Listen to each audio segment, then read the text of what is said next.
Les Pouilles au sud de l'Italie, la plus grande oliveraie du monde. 60 millions d'arbres, aujourd'hui condamnés par une bactérie, la Xylella fastidiosa, qui les ronge les uns après les autres.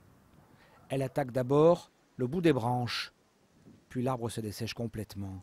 Et même les oliviers millénaires qu'on croirait inébranlables sont touchés.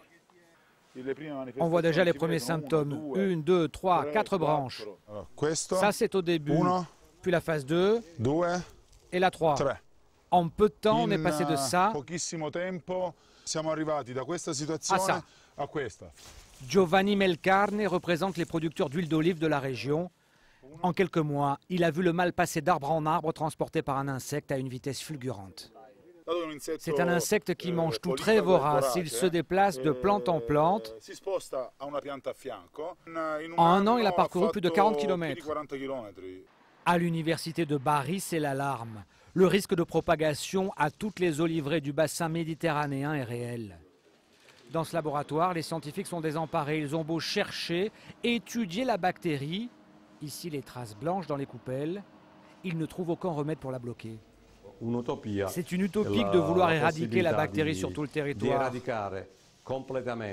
Alors il ne reste qu'à essayer de contenir sa progression. Une solution radicale, contenir la progression pour qu'elle n'infecte pas le reste de l'Europe, ça veut littéralement dire couper les Pouilles en deux avec une barrière phytosanitaire. Ça sera ici exactement 20 km de zone d'éradication. Éradication, arrachage, à la tronçonneuse et au bulldozer, la mise en quarantaine de la région a commencé. Nous sommes ici sur la barrière phytosanitaire, 15 km de large et 50 de long, afin de couper le talon de la botte italienne de tout le reste du continent européen. Aldo Ferilli était ingénieur à Paris. Il s'est installé ici pour exploiter 3 hectares de plantation.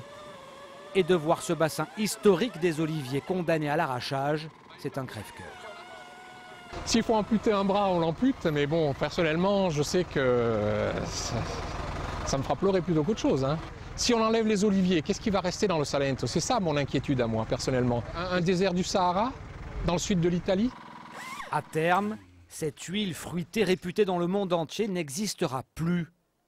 C'est le prix à payer pour protéger toutes les autres oliveraies du bassin méditerranéen de la bactérie tueuse.